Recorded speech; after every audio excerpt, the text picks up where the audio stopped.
చంద్రబాబు నాయుడుకు, ఆంధ్రజ్యోతి రాధాకృష్ణకు, లోకేష్కు, రఘురామరాజుకు ఏ పేర్లు అయితే ఆమె చెప్తూ వచ్చిందో ఇవన్నీ వాళ్ళందరికీ ఆమె కృతజ్ఞతలు చెప్పడం ద్వారా ఇన్నాళ్ళు ఒక ముసుగు అయితే ఏదైతే వేసుకొని నడుస్తున్నదో అది తీసేసాం. మేము ముందు నుంచి ఏం చెప్తున్నామో, ఎవరు నడుపుతున్నారో ఇదంతా, ఆమె ఎవరి చేతిలో పావుగా ఉన్నారో, ఏ చంద్రబాబు నాయుడు గారి చేతిలో పావుగా ఉండి ఎట్లా ఆడుతున్నారో అదంతా నిజమని చెప్పి ఆమె ఈరోజు వాళ్ళకి థ్యాంక్స్ చెప్పడం ద్వారా, అలాగే జగన్మోహన్ రెడ్డి గారి మీద విషం కక్కడం ద్వారా, అవినాష్ గారి మీద జగన్మోహన్ రెడ్డి గారి మీద విషం కక్కడం ద్వారా తను ఎవరికి ప్రాతినిధ్యం వహిస్తున్నారో, ఎవరు ప్రతినిధిగా మాట్లాడుతున్నారో, ఎవరు ప్రతినిధిగా ఇన్నాళ్ళు తప్పుడు ఇవి చేసుకుంటూ కేసు బిల్డ్ చేస్తూ ప్రయత్నం చేస్తూ వచ్చారు. అదంతా కూడా ఈరోజు బయటపడి ఇంకా అంతకంటే వేరే ఆధారం ఏం కావాలి? ఆమె దానికి మాట్లాడిన వాటిలో ఎలాంటి వాస్తవం లేదనడానికి, అవన్నీ చంద్రబాబు పలికించే చిలక పలుకులు అనడానికి ఇంతకంటే ఏం ఆధారం కావాలి? కాబట్టి దాని మీద పెద్ద మాట్లాడాల్సింది. అది ఆమె సమాధానం చెప్పాలి. 2-3 వాస్తవాలు ఉన్నాయి. ఆమె దాంట్లోనే ఇంకో పాయింట్ ఏదో ఉంది.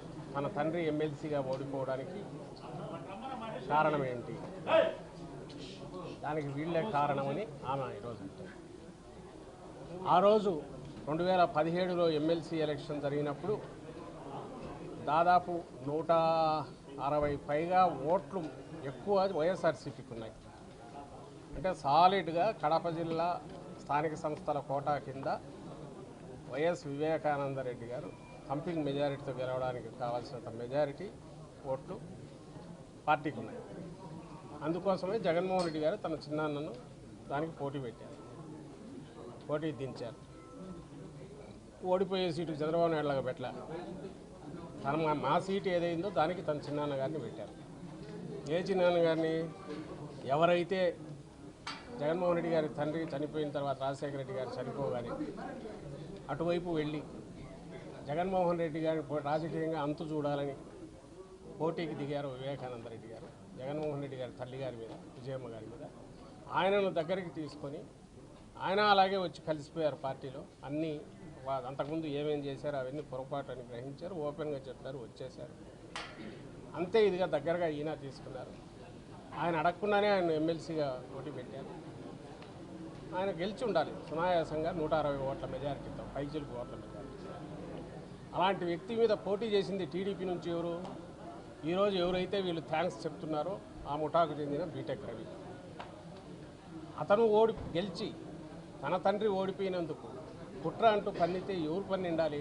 బీటెక్ రవి కానీ, లేకుంటే అప్పుడు మా దగ్గర నుంచి ఫిరాయించి అవతల ఉండి మంత్రిగా ఉన్న ఆదినారాయణ రెడ్డి కానీ చేశారు. వాళ్ళను సహజంగానే వాళ్ళకు అవకాశం ఎక్కువ ఉంది వివేకానంద రెడ్డి మీద ఏదన్నా ఇది ఉండడానికి. వివేకానంద రెడ్డి గారి కోపం ఉంటే వాళ్ళ మీద ఉంది. అందుకోసమే ఆయన ఎన్నికల్లో 2019 ఎన్నికల్లో అవినాష్ రెడ్డి గారి తరఫున అవిశ్రాంతంగా ప్రచారం చేస్తున్నారు. ఓ పార్టీ సీనియర్ నాయకుడు ఎట్టున్నాడో అటు చేస్తున్నారు. అలాంటి వ్యక్తి మీద ఎవరైతే హత్య కారణమై ఉండడానికి అవకాశం ఉందో బీటెక్ రవి కానీ, ఆ పార్టీకి చెందిన ఎవరైతే ఓడించిన చంద్రబాబు కానీ వాళ్ళకు అవకాశం ఉందో, వాళ్ళు కాదు ఇంట్లో వాళ్ళే అని ఈమె సంవత్సరం తర్వాతనో ఎప్పుడో ప్లేట్ ఫిరాయించి వాళ్లతోనే జట్టు కట్టి ఇన్నాళ్ళుగా యుద్ధం చేస్తూ ఈరోజు వాళ్ళకు థ్యాంక్స్ చెప్తూ ఓటు వేయద్దని ఒక పొలిటికల్ నినాదం కూడా తీసుకోవడంలోనే ముందు నుంచి ఎలాగ కుట్రపూరితంగా జరుగుతూ వచ్చిందో అక్కడే అర్థమవుతుంది. రెండవది, కేసు ఆ రోజు మర్డర్ జరిగింది మార్చి 15 అనుకుంటా, నాకు గుర్తుంది. తర్వాత మే 30 వరకు కూడా ఆ ప్రభుత్వమే ఉంది. ఆమె మాటల్లోనే ఉంది హత్య కేసు జనరల్గా వారం రోజుల్లో తేలిపోతుంది. మరి ఎందుకు తేల్చాలి చంద్రబాబు నాయుడు? ఈమె మిత్రుడే కదా. ఎవరికైతే థ్యాంక్స్ చెప్తుందో ఆయనే కదా ఆ రోజు అధికారంలో ఉన్నది. ఆ రోజు అధికారంలో ఉన్న చంద్రబాబు నాయుడు ప్రభుత్వము తర్వాత ఏప్రిల్ మే అంటే దాదాపు 2-2.5 నెలలు ఆ ప్రభుత్వమే ఉన్నప్పుడు ఆలోగా ఇన్వెస్టిగేషన్ పూర్తి చేసి ఎందుకు కేసును ఒక లాజికల్ ఎందుకు పుష్ చేయలేదు, కంక్లూడ్ చేయలేకపోయింది? దానికి ఆన్సర్ ఇవ్వాల్సిన చంద్రబాబు నాయుడు, అడగాల్సింది ఆమె. తలా తోక లేకుండా తల చెడిపోయి ఏం మాట్లాడుతున్నామో తెలియకుండా మాట్లాడుతున్నదైతే కాదు.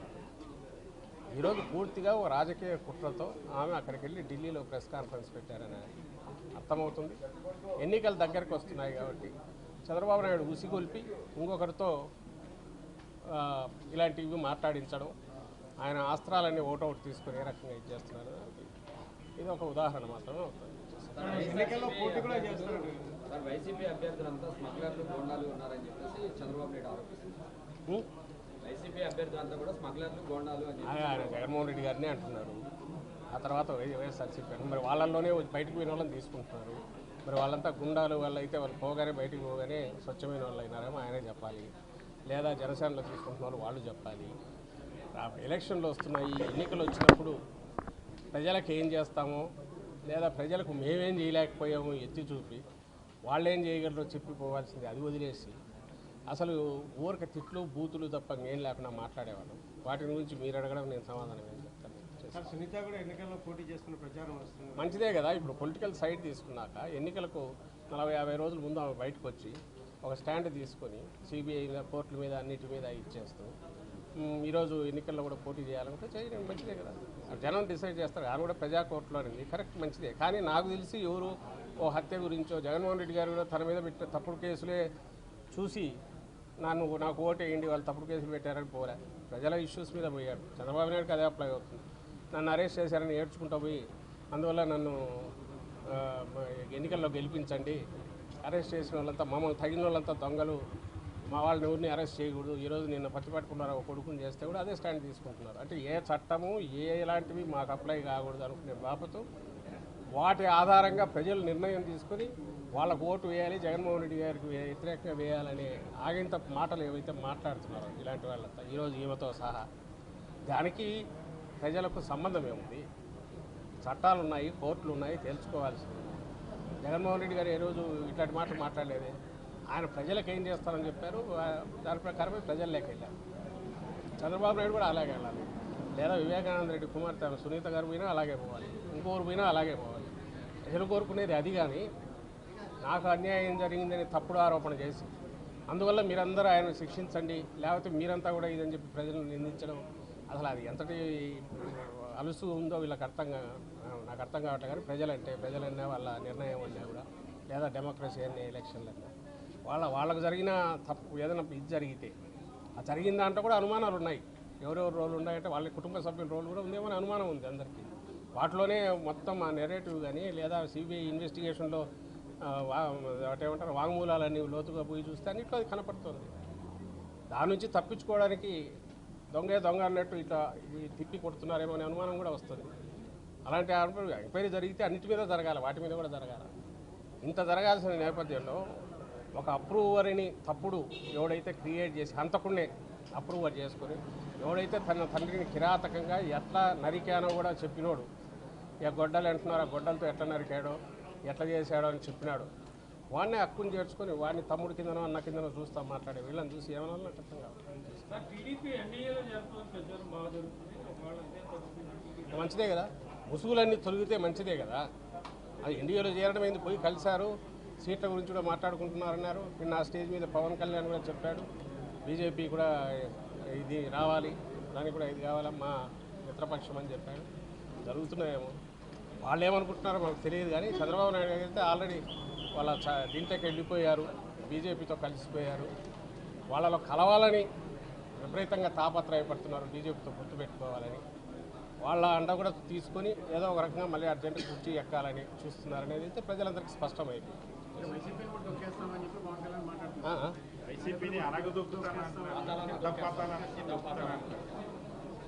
అదేదో సినిమాలో ఉంది, భాష ఒకసారి చెప్తే 100 సార్లు అన్నట్టు. ఈయన 24 సీట్లు అంటే 240 అనుకుంటే ముందు పోటీ పెట్టడానికి ఆయన లేదని, ఆయనేమో పక్క మాకు శక్తి ఉందా, మనకు కార్యకర్తలు మనకున్నారా, బూత్ స్థాయిలో వీళ్ళందరికీ భోజనాలు పెట్టాలి కదా, దానికి డబ్బులు ఉన్నాయా, టీడీపీతో పోటీ పడగలమా అని అన్న వ్యక్తి 24 సీట్లు గెలిచేవి చూస్తారని చెప్పి మన ఎప్పుడో నేను సాక్షి పేపర్లోనే చదివినాను. ఆ 24లో కనీసం ఒక 7 వీళ్ళకు 30,000 దాటిన 15 సీట్లలో ఒక 7 టీడీపీ పోటీ చేస్తుంది. అంటే విన్నింగ్ సీట్స్ అంటే విన్నింగ్ ఛాన్స్ ఉందో బలమైన సీట్లని ఆయన అనుకుంటే ఆ 30,000 వచ్చిన వాటిలో పోటీ పెట్టాలా? అవేమి ఇవ్వలే. ఆ నెల్లిమర్ల 7,000 వచ్చినవి, 4,000 వచ్చినవి, ఇట్లాంటి ఒక్కటే ఇచ్చినట్టున్నాడు. కాకినాడ రూరల్ ఒకటే ఐ థింక్ అప్పుడు కన్సిడరబుల్ ఓట్లు వచ్చింది ఇచ్చినట్టున్నాడు చంద్రబాబు. మిగిలినవన్నీ ఎగైతే పోతాడో గ్యారంటీగా. చంద్రబాబు నాయుడుకు అనుమానం ఉందో అలాంటి చోట అంది తను 24 ఇచ్చాడు. ఆ చీటీ చూడలే ఎంత ఉందో. ఈయనేమో బాగా నీట్గా పవన్ కళ్యాణ్ గారి అలా రంగుల ఫోటో పెట్టుకున్నాడు. ఎందుకంటే ఆయన ఓట్లు కావాలి కాబట్టి ఆయనకున్న ఓట్లు. గాజు గ్లాసు కూడా బొమ్మ పెట్టాడు చంద్రబాబు నాయుడు. ఈయనకేమో 5 ఒక మెడికల్ షాప్లో రాసిస్తాట చిత్తుకాయటం మీద ప్రిస్క్రిప్షన్ అట్లాంటి దాని మీద రాసిచ్చే అది పెట్టుకుని వచ్చి చదువుకొని ఈయన వచ్చి నేను వామనావతారం అధపతాళానికి తొక్కుతా బలిచక్రవర్తి ఇది అని చెప్పి ఇవన్నీ మాట్లాడితే ప్రజలు దేంతో నవ్వుతారని అది కూడా లేకపోతే ఎట్లా వీళ్ళకి